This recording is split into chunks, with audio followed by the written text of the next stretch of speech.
Okay, this little video here is about your high fire glazes and the options of high fire glazing, which are on the top shelf here in the Glaze studio.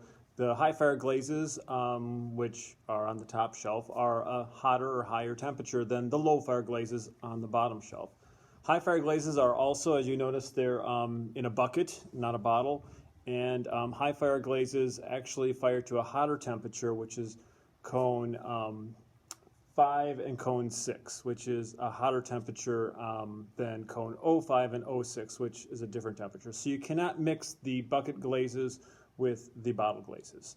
But let's go over the process of that in motion. And over at this table I'm glazing.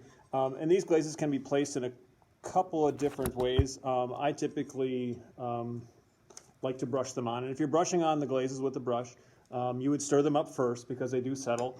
You want to make sure that you're stirring up the chemicals from the bottom of the bucket to the top of the bucket, and applying one layer will give you this effect, 2 layers will give you this middle effect, same glaze, and the 3rd layer will give you the 3rd effect, which is kind of what the instructions kind of call for. So they're applied in that fashion.